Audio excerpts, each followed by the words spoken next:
and was not at the Packers' OTAs. Mandatory minicamp starts next week, and Matt LaFleur said, we'll see come Tuesday if Rodgers reports. He added, quote, you guys all know how we feel about it.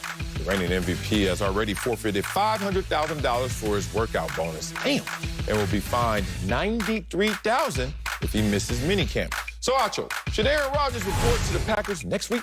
No, sir. His leverage is in his ambiguity, and his power is in his presence. The longer he sits back and chills, the better it is for Aaron Rodgers. Aaron Rodgers don't need a report.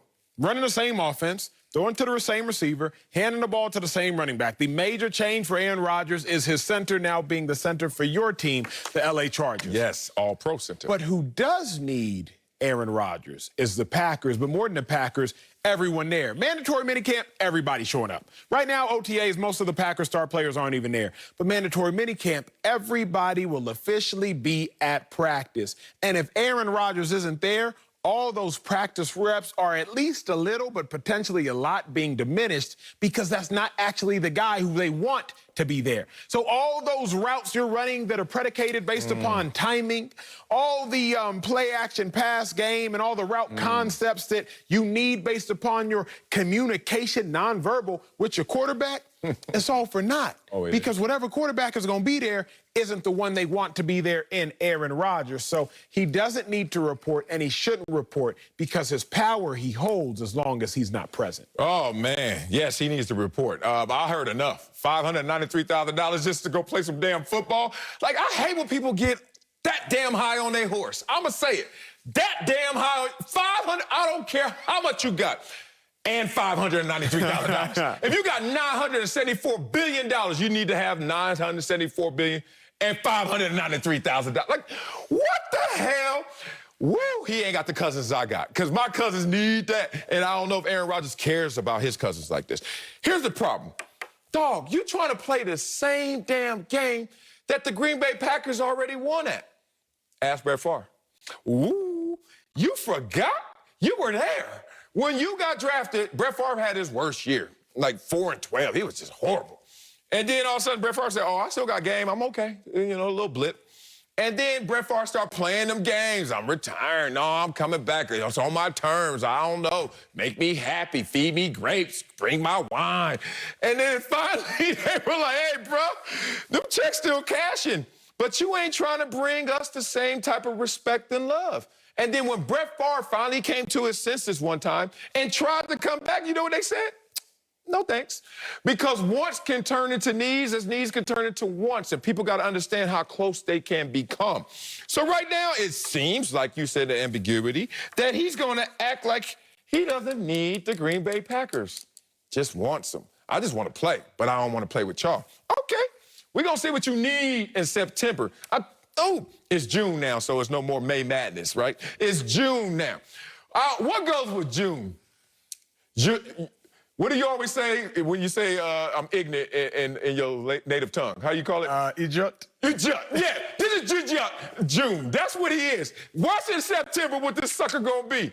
Back on the Green Bay Packers roster. He's wasting. We gonna see. We wasting too many opportunities, and we doing it for ego. It's just senseless. Greg, where you at?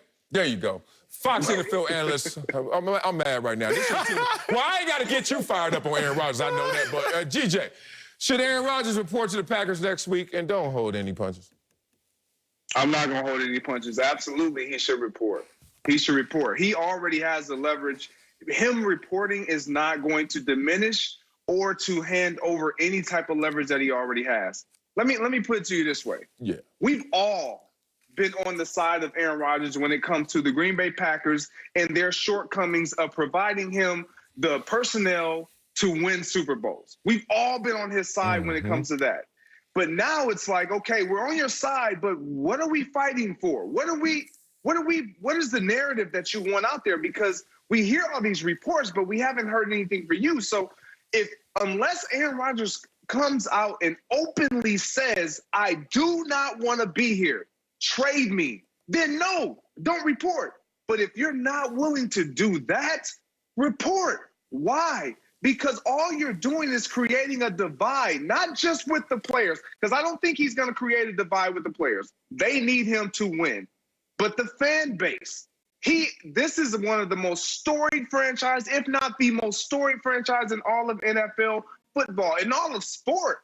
And when you think about Aaron Rodgers and Brett Favre and Bart Starr, the quarterbacks of the Green Bay Packers, Aaron Rodgers is right there at the tip of every tongue spoken. And you want to just throw that out the window and you want to just run out the door.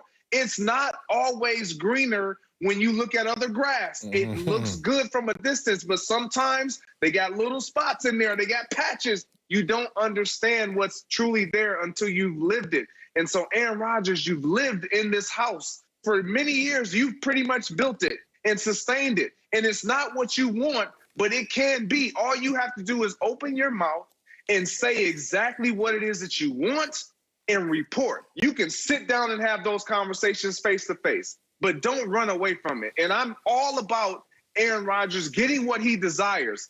But in terms of not showing up in something that we're all working together to do, Acho, I get it. He's not getting any better when it comes to on the field and all of that.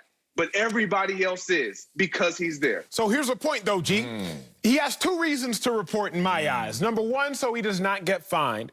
But number two, more importantly, because you want to build with your team. Minicamp, the offseason, the only point is, to Greg's point, build with your team. Everybody gets better when Aaron Rodgers is there. You go to minicamp, you can't win any games at minicamp, but you can build with your team. But Greg, what if this is an Aaron Rodgers team?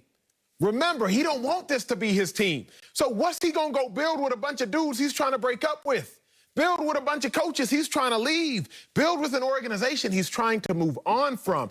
Aaron Rodgers does not gain by reporting. I understand why you would say that as a fan, as a former player, etc. But if you're Aaron Rodgers, I don't care about the fine, and I don't care to build with a group of guys that I'm not trying to throw passes to in the fall. I don't care to run plays that I'm not trying to run in the fall. I don't care to be at a facility that I'm not trying to be in the fall.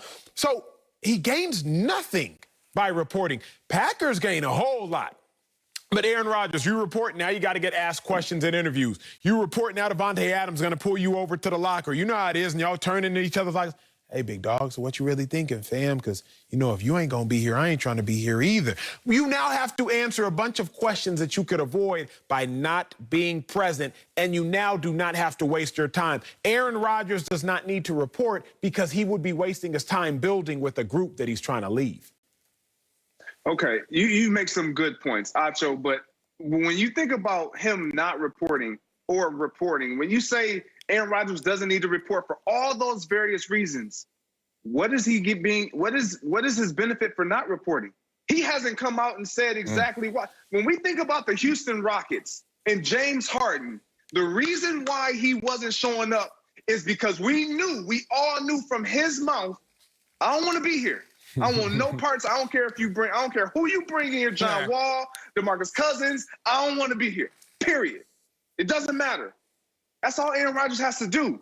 And then he will get his wish granted, because ultimately they're not going to want to trade him. The Houston Rockets didn't want to get rid of James Harden, but they had to, because he was becoming a problem. He was becoming a huge distraction. That would be Aaron Rodgers. And if he really wants out, if he really wants to play hardball, you got to get dirty. And that's the only way he's going to get out of there, if he truly does not see that this is his team. But I believe he does want to be there, and he will be there. So just come to minicamp, partner. Man, say it. He in his feelings, man. Because you just said it right there, Greg. You got to get dirty if you really want something. And this is why I never fight, because I don't want nothing. I'm good. Like, if somebody on the other side may want something, he stepped on my shoe. I was like, I got other shoes. Like, oh, no, you a punk. Yeah, you're right. Anything else? Like, I'm not getting dirty. I like my life. I like my peace. But if I know I want something, I'm ready to go to war. And I ain't going to hold nothing back. So don't take it for a weakness. But Aaron Rodgers, you telling on yourself, at least where I'm from, because you ain't trying to get dirty. You trying to be a good guy into everybody in terms of perception, but still want something. You're going to have to get dirty for it. So I hate when people want something, and then they want to, like, bring down the house in the effort to get it. So, Aaron Rodgers, why didn't y'all have this quiet conversation? Whatever. We ain't there. Okay. We passed that point. Okay. The egos are out, so it's hard to put them back in. I understand that. But this is one thing I want to nail them down and understand. Because I know for me, I retired on my own volition, my own decision. I'm done. Greg, did you retire by your own decision? Did you say, all right, enough's enough? I did. Okay. Acho, did you retire by saying enough's enough? I got retired and I chose retirement. I was 20, but I could have hung and scratched.